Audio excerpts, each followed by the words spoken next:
आज मैं तो यही कहूंगी कि ऐसे हॉस्पिटल जिनकी वजह से लोगों की जान गई है, तो वो हॉस्पिटल और गवर्नमेंट इन लोगों को अप्रिसिएशन दे, उनके घर वालों को उनके लिए कुछ ऐसा करे कि आज जो बिना माँ बाप के बच्चे हो गए हैं या जो औलादें उनकी यतीम हो गई हैं, उनके लिए गवर्नमेंट कुछ तो डिसीजन ले। तो ऐसी एक सब चीज़ें हैं, ये कुछ ना कुछ ऐसे ही टाइम जब गुजरते हैं तो जब मुझे तो ऐसा लगता है कि शायद ये पॉपुलेशन जब बढ़ जाती है तो ये पॉपुलेशन को ख़त्म कैसे किया जाए, ये इस तरीके की एक साजिश चलती है। मेरी अपनी एक सोच है, मैं किसी को ब्लेम नहीं करती हूँ, किसी को बताती नहीं, मेरा एक अपना नज़रिया है। कोई बीमारियाँ भी ऐसी होती है कि कुछ सिम्टम्स होते हैं, कुछ नहीं होते हैं, उसके बाद उसको इतना हाईलाइट कर दिया जाता है कि अब हम आपको बता दें कि क्या हिंदुस्तान में लोग मरते नहीं थे? हमेशा मरते थे। साल में लाखों की तादाद में लोग मलेरिया, टाइफाइड, टीबी, कैंसर में मरते ही थे, जब तक कोई काउंटिंग तो होती नहीं थी। अब ऐसा हो गया कि अब कोई भी बंदा मरता है कि भाई फला जगह इतनी डेथ, इतने पॉजिटिव, इतने नेगेटिव। तो अगर आप इस तरीके से काउंटिंग में जाओगे तो डेली कितनी डेथ होती है, कितने मरते हैं, कितना जिंदा होते हैं। ये तो ऐसा होगा कि जितने मरते नहीं उससे ज़्यादा पैदा होते हैं। ऑलरेडी बात ये नहीं है कि वो किस कम्युनिटी से हैं, ये क्या है या जो भी है, या मेरे घर के मेरे जानने वालों का मसला था। बात सिर्फ आसमां पे नहीं टिकी। तो कोरोना तो खैर ठीक था, अब तो मुझे ऐसा लगता है कि एक भरोना करके एक वायरस बहुत ज़्यादा आ गया है। तो ये वक्त जो है मेरे हिसाब से है कि हमें जो है ज़्यादा से ज़्यादा लोगों की मदद करने का टाइम है, उनके इलाज की ज़रूरत है, उनको जिस चीज़ की मतलब ज़रूरत है उसको पूरी करने का टाइम है, ना कि हमें पॉलिटिक्स करना है या अपोजिशन या जो भी है वो चीज़ें करने की ज़रूरत है। अस्सलाम वालेकुम दोस्तों, नया इनकलाब टीवी में आपका बहुत बहुत इस्तकबाल है। और मुमरा शहर में इस वक्त इस पेंडेमिक में बढ़ते हुए मसाइल, डर, परेशानी को लेकर शहर के अलग अलग जानकार लोगों ने अपनी राय पेश की है। इसी सिलसिले में आज हम पहुँचे हैं मोहतरमा रैनी रिजवी साहिबा के पास में, जो कि सोशल एक्टिविस्ट हैं, मुमरा की समाजी खिदमतगार हैं। ऐसे कई लोग हैं मुमरा में कि जो भी खिदमत ये अंजाम दे रहे हैं वो उसका प्रचार नहीं कर रहे हैं, और ये बहुत बेहतरीन बात है। उन्हीं में से एक है मोहतरमा रैनी रिजवी साहिबा। हमने उनसे वक्त मांगा है मुमरा के मसाइल पर बात करने के लिए। सबसे बड़ा मुद्दा है मुमरा में अस्पतालों का, जिसको लेकर लोग बहुत परेशान हैं। एडमिशन नहीं मिल रहा है लोगों को हॉस्पिटल्स में, इसकी वजह से दम तोड़ दे रही हैं कई महिलाएं। मैडम, इस्तकबाल है आपका नया इनकलाब टीवी न्यूज़ में। सबसे पहले मैम आपसे ये जानना चाहेंगे, जिस तरह से कालसेगर हॉस्पिटल को लेकर एक लीडर पर केस हुआ, उसके बाद वो ज़मानत पे बाहर आए, उसके बाद में देखा जा रहा है कि एक सवाल सोशल मीडिया पे ये ट्रेंड चल पड़ा है कि एक प्रेग्नेंट लेडी का जब इंतकाल होता है किसी अस्पताल के गेट पर, उस वक्त कोई नहीं आया, लेकिन जब हॉस्पिटल की सीईओ को धमकी मिले तो सब आ गए। तो क्या इस तरह होना चाहिए मैम? अस्सलाम वालेकुम। देखिए, आपने जो हॉस्पिटल के बारे में जो बात की है मुझसे, तो ये मुद्दे काफ़ी ये जब से ये लॉकडाउन स्टार्ट हुआ है, ये अब तीसरा महीना चल रहा है, ये इस टाइम से जो है मुमरा में जो महामारी, एक कोरोना वायरस जैसे नाम को लेके एक दहशत या एक बीमारी या एक डर, चाहे आप उसको जो नाम दे सकते हैं, हर इंसान ने अपने अपने तरीके से इसको नाम दिया हुआ है। तो ये जो फैली हुई है, तो ठीक है, वायरस का क्या लेना देना है, वो तो मेडिकल जितने लोग हैं वो उस तरीके के काफ़ी लोगों ने उसको देखा, जाना, समझा, कितने उसके शिकार हुए, कितने ठीक होके भी आ गए, कितने लोगों को मतलब ऐसा हो गया है कि अब एक नॉर्मल सर्दी बुखार भी हो जाता है तो ये होता है कि भाई वायरस हो गया, इनको कोरोना हो गया। अब वो कोरोना आपकी रिपोर्ट जब तक नहीं आती, आपके अंदर एक दिमागी एक साइकोलॉजी, एक जो इंसान का एक मतलब मेंटली एक जो दहशत भर गई है, तो उसके अंदर ये लोगों को रहता है यार मुझे कोरोना हो गया, मुझे कोरोना हो गया, चाहे वो रिपोर्ट फिर बाद में नेगेटिव आ जाए। तो ये एक डर जो है ना दिमाग में भर गया है। ठीक है, अगर मेडिकल साइंटिस्ट जो यहाँ के हैं कि भाई कोरोना नाम का वायरस है, ठीक है, अगर वो कोई सिम्टम्स है या कोई वायरस है, तो ऐसा नहीं है कि देखिए मलेरिया भी होता है, टाइफाइड भी होता है, टीबी भी होती है, कैंसर भी होता है, लोगों को हर तरीके की बीमारी होती है। अब पहले एक था कि हम जब बचपन में थे तो सुनते थे कि कोई कैंसर पेशेंट कोई रहता था। अब ऐसा है कि आप डेली आप सुनो किसी को कोई ब्रेस्ट कैंसर होगा, कभी एक कैंसर होगा, कभी वो कैंसर, ब्लड हो गया, तो यानी दुनिया के कैंसर फैलने लगे हैं। ठीक है। और दूसरी चीज़ें ये होती कि कभी आपको ये था कि टीबी, अरे किसी बंदे को टीबी होता तो ये होता कि अछूत की बीमारी हो गई है, भाई दूर रहो, बर्तन अलग कर दो, इनसे मिलो मत, ये नहीं टीबी हो गई। और आज आप देखो हर गली हर घर में कोई ना कोई टीबी का पेशेंट आपको नज़र आता है। फिर बीच में एक आया HIV एड्स को लेके बड़ा जोर फैला पूरे दुनिया में कि HIV। अब HIV की दहशत ये हो गया कि भाई अगर आप गलत रिलेशनशिप में जाते हो तो आपको HIV होता है, एड्स होता है। लेकिन उस टाइम पे भी ऐसा टेस्ट होने लगा कि तो बेचारे जो घर में रहने वाले लोग जो कभी किसी का मुंह भी नहीं देखते थे उनको भी HIV पॉजिटिव होने लगा था। तो ऐसी एक सब चीज़ें हैं, ये कुछ ना कुछ ऐसे ही टाइम जब गुजरते हैं तो जब मुझे तो ऐसा लगता है कि शायद ये पॉपुलेशन जब बढ़ जाती है तो ये पॉपुलेशन को ख़त्म कैसे किया जाए, ये इस तरीके की एक साजिश चलती है। मेरी अपनी एक सोच है, मैं किसी को ब्लेम नहीं करती हूँ, किसी को बताती नहीं, मेरा एक अपना नज़रिया है जो मैं खुद सोशल मीडिया से जुड़ी हूँ। मैं भी देश दुनिया की इंटरनेशनल की न्यूज़ें देखती हूँ, पढ़ती हूँ, सुनती हूँ, हर तरफ है। तो ये सब चीज़ें जब देखने के बाद ऐसा लगता है कि ये हमेशा एक इस तरीके एक प्लान होता है कि अगर आपके यहाँ इतनी सारी पॉपुलेशन हो गया है तो इसको कैसे कम किया जाए। तो अब ऐसे कम करने के लिए कभी कोई ना कोई बीमारी का नाम दे दिया जाता है, कभी प्लेग आ जाता है, प्लेग जैसी भी बीमारी आई थी, आपने वो भी देखा होगा। तो खैर अब वो कुछ चीज़ें ऐसी होती कि भाई कुदरती हो जाती है, कैसा सैलाब आ गया है, तूफान आ गया है, आंधी आ गई है, जलजला आ गया है, ये सारी चीज़ एक कुदरत की देन हो जाती है। चल अब कोई बीमारियां भी ऐसी होती है कि कुछ सिम्टम्स होते हैं, कुछ नहीं होते हैं, उसके बाद उसको इतना हाईलाइट कर दिया जाता है कि अब हम आपको बता दें कि क्या हिंदुस्तान में लोग मरते नहीं थे, हमेशा मरते थे। साल में लाखों की तादाद में लोग मलेरिया, टाइफाइड, टीबी, कैंसर में मरते ही थे, जब तक कोई काउंटिंग तो होती नहीं थी। अब ऐसा हो गया कि अब कोई भी बंदा मरता है कि भाई फला जगह इतनी डेथ, इतने पॉजिटिव, इतने नेगेटिव। तो अगर आप इस तरीके से काउंटिंग में जाओगे तो डेली कितनी डेथ होती है, कितने मरते हैं, कितना जिंदा होते हैं। ये तो ऐसा होगा कि जितने मरते नहीं उससे ज्यादा पैदा होते हैं। तो अपनी अपनी सोच का नजरिया है। जिस तरह से 12 से 15 लाख की आबादी कही जाती है मुमरा शहर की, उसमें 60 मौतें हुई हैं या कुछ 62 मौतें बताई जा रही हैं। तो क्योंकि तो लोगों को जो ज्यादातर एजेड लोग हैं वो डर रहे हैं यहाँ पर, और उसके साथ ही इसका जो असर है ज्यादातर जो प्रेग्नेंट महिलाएं हैं उन पर हो रहा है। और जब हॉस्पिटल में जब लिया नहीं जाता है उन्हें, तो उस बात को लेकर मैम वो और घबरा जाती है। जैसे अभी बीच में आसमा नाम की एक महिला की मौत हुई और रिक्शा में, उसके बाद में एक जस्टिस फॉर आसमा का ट्रेंड भी चला। मैम एक महिला होने के नाते उन हॉस्पिटल्स के लिए आपका क्या मैसेज है जो इस तरह का जो रवैया बरत रहे हैं? इस मुमरा शहर में कहा जाता है कि विकास बहुत हुआ है और कदम कदम पे आप देखे जाएं कि यहाँ पर कई सारी तादाद में हॉस्पिटल मौजूद हैं, बढ़िया फैसिलिटी वाले हॉस्पिटल मौजूद है, लेकिन एक प्रेग्नेंट महिला का रिक्शा में दम तोड़ना काफी अफसोसनाक है। क्या कहेंगे? देखिए, जो आसमा नाम की लड़की की जो डेथ हुई है, मैं उनकी फैमिली को जानती हूँ, वो मेरे जानने वालों में से हैं।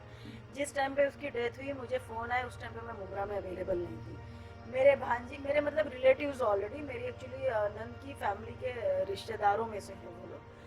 तो उनकी वो जो बच्ची जो मरी उसकी माँ को भी मैं जानती हूँ, उसके भाई का भी मुझे मैसेज आया, फ़ोन आया, उसको भी मैं जानती हूँ। मेरे काफ़ी रिश्तेदार बॉम्बे में जो रहते हैं उनके भी मुझे फ़ोन आए थे। जब मैंने उसके बाद ये सारी जब न्यूज़ वायरल हुई, जिस तरीके से फुटेज निकाला गया, ऑटो रिक्शा के अंदर सिलेंडर, मास्क लग रहा है, पानी डालो, पानी मारो, बच्ची का इंतकाल हो चुका था ऑटो के अंदर, जिस तरीके से मैंने फुटेज देखा हुआ है। फिर उसके बाद एक हॉस्पिटल की जो CEO है उनकी भी मैंने रिकॉर्डिंग सुनी हूँ, जिसमें अवार्ड साहब ने उनको कॉल करके ये भी बोला कि भाई आपने पेशेंट को क्यों नहीं अंदर लिया, क्यों नहीं ऑक्सीजन दिया, क्यों नहीं ट्रीट किया, ऐसा मत करो। अवार्ड साहब का मैंने वो भी चीज़ें स्टेटमेंट मैंने सुना है, देखा है। तो मेरा मुमरा के जितने भी हॉस्पिटल, सिर्फ ना कि एक हॉस्पिटल, क्योंकि मुझे जहाँ तक पता है कि वो बच्ची को लेके हर हॉस्पिटल में लोग गए, यहाँ तक कि कलवा के शिवाजी हॉस्पिटल तक भी गए थे लोग। कलवा में भी वहाँ पे इंतजार करते रहे, ये वो 5 बज गया और बोले कोई नहीं है, डॉक्टर नहीं है, आप लोग चले जाओ। मुमरा के कुछ हॉस्पिटल में गए तो बोले आपका कोरोना टेस्ट नहीं हुआ है, आपका टेस्ट होगा तो हम आपको लेंगे। कहीं ये बोला गया कि हमारे यहाँ जो है जगह नहीं है। अगर हम ये मानते हैं, अगर आपको ये लगता था कि उसको कोरोना भी है, तो क्या आप कोरोना पेशेंट समझ के अपना पीपी किट वगैरह पहन के क्या वो उस बच्चे के लिए आप ऑक्सीजन वगैरह लगा नहीं सकते थे, या आप उसकी जान नहीं बचा सकते थे? वो एक बच्ची की जान नहीं गई, वो प्रेग्नेंट थी, उसके साथ 2 जानें गई हैं, उसका बच्चा भी गया है। यहाँ देखिए उसका एक 6 साल का बच्चा घर में आज वो भी बिना माँ का हो गया। उसकी माँ जिसकी जवान बच्ची गई है, आज उनके घर के आप हाल पूछो, आज उनके घर का माहौल आप देखो। उनके हस्बैंड जो कि मौलाना है, ईरान से तालीम हासिल कर चुके, वो प्रोफेसर प्रिंसिपल हैं हमारे शिया कम्युनिटी के। तो ऑलरेडी बात ये नहीं है कि वो किस कम्युनिटी से है या क्या है या जो भी है, या मेरे घर के मेरे जानने वालों का मसला था। बात सिर्फ आसमा पे नहीं टिकी। उसके बाद अपने मस्जिद के इमाम साहब हैं, उनकी बेटी की भी डेथ हुई है।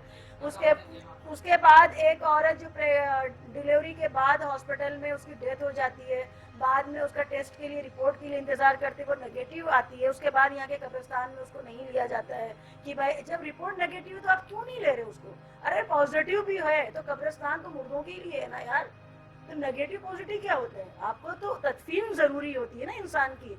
हम एक मुस्लिम एरिया में रहते हैं, मुस्लिम समाज के हम दावेदार बनते हैं और यहाँ के रहबर बनते हैं, तो हमारे शहर में ऐसी चीजें क्यों हो रही है? मुझे यहाँ के जिम्मेदारों से ये सवाल है। दूसरी चीजें है कि आप एक छोटे छोटे मुद्दे के लिए हमेशा खड़े हो जाते हो। अगर आज इतनी बच्चियों की आसमा हो, या वो मौलाना की बेटी हो, या और भी है दूसरी और है, कभी नासिर करके हमारे स्टेशन पे उनकी मम्मी के साथ में भी ये चीजें हुई कि हॉस्पिटल में नहीं लिया गया, ऑक्सीजन नहीं दिया जा रहा था। जब एक बंदे ने लाइव आके एफबी पे जब ज़्यादा शोर वोर किया तो यहाँ पे एक हॉस्पिटल में उनको लिया गया, उसके बाद फिर पता चला कि 2 घंटे के बाद उनकी डेथ हो गई। तो यानी जब केस बढ़े जा रहे हैं, आसमा हो गई, कोई होगी, उसके बाद भी हॉस्पिटल वाले जो है जागरूक नहीं हो रहे हैं, उनको ले नहीं रहे हैं। तो मेरा ये मानना है कि जब फिर ये जो दुकान मुमरा में डॉक्टरों की चलती है, जो बाहर से डॉक्टर आते हैं हमारे मुमरा में लाखों रुपया कमाते हैं, तो फिर इनकी एंट्री बंद कर दी जाए कि जब महामारी का दौर आया है हमारे शहर में, उनकी जरूरत है, तो सबने हाथ छोड़ा के चल दिया कि डॉक्टर अवेलेबल नहीं है यहाँ पे। मुमरा के भी मैम कुछ ऐसे डॉक्टर्स हैं, बोलने में बिल्कुल झिझक नहीं है। मुमरा के भी ऐसे कई डॉक्टर हैं जिनके वहाँ हमने देखा है कि रात को लोग 1:30 से 2 बजे तक भीड़ जमाए बैठे रहते थे कि ये डॉक्टर्स हमारे भरोसे के हैं यहाँ पर और ये हमारा इलाज करेंगे। हमने यहाँ तक देखा है कि सुबह तक इंतजार करते थे उनके दवाखानों पे, लेकिन आज वो भी बंद करके गायब है। तो सवाल ऐसे डॉक्टरों पे मैम क्या कार्रवाई होनी चाहिए, क्या है इनके लिए आपका? देखिए डॉक्टर का एक प्रोफेशनल होता है इंसान की जिंदगी बचाना। जब वो डॉक्टरी पेशे में जुड़ते हैं तो उनको एक शपथ दी जाती है कि भाई मैं अपनी जान जब तक मेरे अंदर है तो मैं दूसरे की जान बचाऊंगा। तो आज तो ऐसा हो गया है कि जब एक जहाज डूबने लगता है कि लोग ये बोलते हैं कि कैप्टन को छोड़ के जाना नहीं चाहिए, लेकिन हमारे यहाँ ऐसा हो गया कि सारे कैप्टन ही गायब हो गए, जहाज डूब रहा है। तो उस जहाज को बचाने के लिए कौन आएगा? कोई नहीं आ रहा है।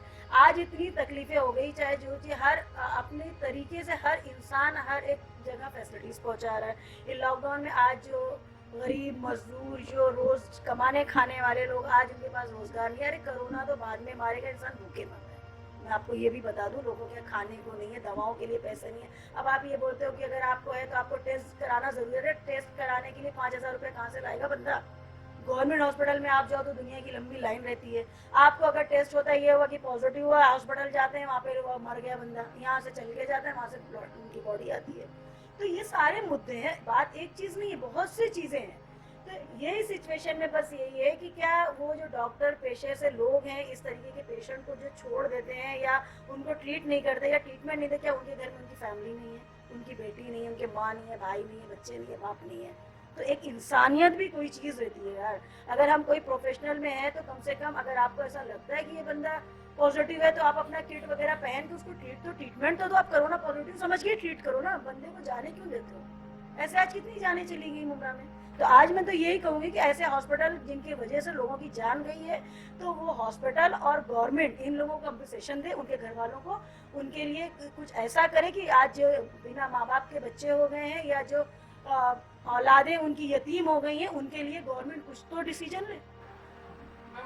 इस बीच एक मुद्दा ये भी उठा कि मुमरा में सरकारी हॉस्पिटल मौजूद नहीं है, 13 वर्षों से बन रहा है, उसको भी लेकर काफ़ी रसाकशी चली सोशल मीडिया पर। वो सियासी तौर पर वो चला गया मामला, सवाल हुए, जवाब हुए, ट्रोल किया गया और कई मतलब देखा जा रहा है कि लोग जो सोशल मीडिया यूज़ करते हैं, आम लोग, इस वक्त कहा जाता है कि मुमरा में अपोजिशन नहीं है उसके अलावा आम लोग जो कुछ है, जो यहाँ पर अपोजिशन के अलावा मैं बात कर रहा हूँ, वो लोग गंदी गंदी भद्दी भद्दी गालियाँ देते हैं मुमरा के नेताओं को, जो कि एक गैर इखलाकी हरकत है, जो सोशल मीडिया पे गालियाँ दी जा रही है, ट्रोल किया जा रहा है एक दूसरे को। मैम लेकिन एक मुद्दा है हॉस्पिटल का। मुमरा में जो सरकारी हॉस्पिटल जो बन रहा है टीएमसी का, 12 साल हो गए कहते हैं लोग कि अभी तक मिला नहीं है। इस पर स्टैंड क्या है मैम, क्या करेंगे आप? देखिए, ये जो दौर है तो अभी तो ऐसा है नहीं कि हमें इसमें पॉलिटिक्स करना पड़ेगा। हम एक शहरी हैं, हम आम नागरिक हैं, हम सबको इस मुद्दे पे लड़ने के लिए हम सबको एक होके एक प्लेटफॉर्म पे आने की ज़रूरत है। अपोजिशन पॉलिटिक्स ये तो जब 5 साल में जब इलेक्शन आता है तो जिसको जितना करना होता है वो अपने तरीके से वो पॉलिटिक्स करता है।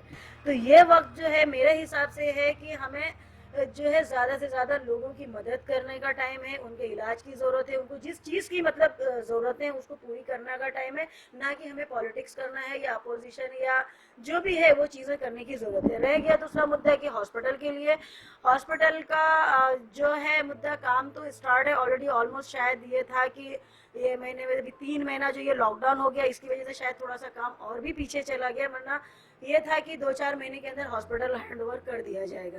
लेकिन अब ये लॉकडाउन हो गया या ये वजह है या ऑलरेडी मुझे टीएमसी का क्या मसला है, टीएमसी के क्या प्रॉब्लम है, ये तो मैं इस बारे में आपको क्लियर नहीं बता सकती हूँ। लेकिन हाँ, हॉस्पिटल को हमारे शहर में जो है हॉस्पिटल की, सरकारी हॉस्पिटल की बहुत ज़्यादा ज़रूरत है, क्योंकि हमारे यहाँ मिडिल क्लास फैमिली के लोग हैं, स्लम लोग हैं, जो रोज़ के कमाने खाने वाले मजदूर हैं, दिहाड़ी हैं, इन लोगों को ज़रूरत है, क्योंकि ये लोग प्राइवेट हॉस्पिटल जो है वो लोग नहीं वो कर सकते, उसके खर्चे नहीं होते, क्योंकि उनके खाने के लिए यार नहीं है, दाल चावल तेल में वो लगेंगे कि हॉस्पिटल के बिल भरेंगे लाखों के।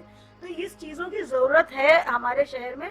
इंशाल्लाह अभी अवार्ड साहब का मैंने इंटरव्यू सुना है कि अगस्त तक शायद हैंड ओवर कर दिया जाएगा हॉस्पिटल, उसका काम जो है स्टार्ट हो चुका है ऑलमोस्ट। कुछ वजह थी जिस वजह से रुक गया, और उसके बिहाफ में उन्होंने स्टेडियम के अंदर जो है बेड वगैरह है, ऑक्सीजन है, वेंटिलेटर मशीनें हैं, ये सब चीज़ों का अरेंजमेंट कर दिया है। तो इंशाल्लाह कोशिश यही करेंगे और अवार्ड साहब जितनी जल्दी हो सके इस चीज़ों को जो है मतलब पब्लिक की सेवा के लिए वो लेके आए। बस यही कह सकती हूँ मैं, इससे ज़्यादा तो मैं और कुछ नहीं कह सकती हूँ आपको। और टीएमसी से भी रिक्वेस्ट है, हमारी जो यहाँ की टीएमसी है, कॉरपोरेशन है, हमारे कॉरपोरेटर्स जितने हैं, हमारे एमएलए साहब, हमारे मिनिस्टर साहब जो हैं, मैं सब लोग को पता है कि आज यहाँ पे ज़रूरत है। ऐसा तो नहीं कि हमें बोलने की ज़रूरत है कि भाई हमें इस चीज़ की ज़रूरत है, कि हर इंसान देख रहा है, हर एक को पता है और हर कोई अपने तरीके से काम कर भी रहा है। तो अब क्या मुश्किलें आ रही है, क्या अड़चने आ रही है, उसके बारे में मुझे कोई नॉलेज नहीं है। फिर भी मैं यही है अपील है कि भाई जल्द से जल्द मुमरा को सरकारी हॉस्पिटल जो है उन लोगों के हैंड ओवर किया जाए। तो आखिर में इस जो महामारी फैली है, और जैसे कि डर की बात आपने कहा कि खौफ और डर से, इसका सबसे ज़्यादा शिकार हो रही हैं जो हमारी महिलाएं। एक महिलाएं होने के नाते हम अपने चैनल से, अपने चैनल के थ्रू आपसे सवाल करते हैं कि एक महिला होने के नाते महिलाओं के लिए क्या मैसेज है, क्योंकि जो डर फैला हुआ है, देखते हैं आपकी घरेलू काम करने वाली जो औरतें हैं वो ज़्यादा काम काज की वजह से बीमार पड़ जाती है वो, और उसकी वजह से फिर उस बीमारी में जो उन्हें तकलीफ़ें पेश आती हैं और दवाखानों तक जाना पड़ता है, उसमें थोड़ा डर और खौफ इन महिलाओं को हो रहा है। तो क्या मैसेज है आपका? मेरी उन महिलाओं से बस यही है कि आप इसमें डरें बिल्कुल नहीं, ये डरने जैसी कोई नहीं है। नॉर्मल सर्दी बुखार, मलेरिया, टाइफाइड हमेशा लोगों को होता है, ये इस तरीके का एक फीवर है और जो आता है आपको, तो ज़्यादा से ज़्यादा आप गर्म पानी घर में पिए, जो आपको नुस्खे दिए जा रहे हैं होम, आप जो आज सनाए मक्की की पत्ती वगैरह है, क्योंकि मैंने खुद उस चीज़ों को आजमाया है, मेरे घर में काफ़ी लोग इस चीज़ों से ठीक हुए हैं। दुबई में मेरे रिश्तेदार रहते हैं, उन लोग इस चीज़ों से जिनकी पॉजिटिव रिपोर्ट आई है, 3 दिन के बाद उनकी नेगेटिव रिपोर्ट आई है। तो ये डरने की कोई ज़रूरत नहीं है। और दूसरी, क्योंकि क्या होता है कि एक्चुअली डर क्यों जाते हैं कि आज ये गोदी मीडिया हो या जो भी है, टीवी ज़्यादा ना देखें। मैं तो यही बोलूँगी, न्यूज़ जो आज माहौल एक बना दिया गया है डर का कि भाई कोरोना है, कोरोना है, कोरोना है। तो कोरोना तो खैर ठीक था, अब तो मुझे ऐसा लगता है कि एक भरोना करके एक वायरस बहुत ज़्यादा आ गया है, क्योंकि आपके जो रेंट के घर रहने वाले लोग हैं, रेंट भरो ना, लाइट का बिल आ गया है, लाइट बिल भरो ना, आपकी दुकान के बिल है वो भरो ना, बच्चों की फीस है वो आप भरो ना, तो ये भरोना जो है वो कोरोना से ज़्यादा भयानक वायरस है। तो मुझे ये लगता है कि हम लोगों को इस पे जो कि रोज़गार पे ज़्यादा ध्यान देना चाहिए कि लोगों को कुछ इस तरीके, अगर बाहर आप नहीं निकलने दे तो कुछ ऐसे काम प्रोवाइड किए जाएं कि जो अपने घरों में रह के अपने रोज़गार को हासिल करें, ताकि वो भूखमरी और ये दहशत और ये डर से बचें।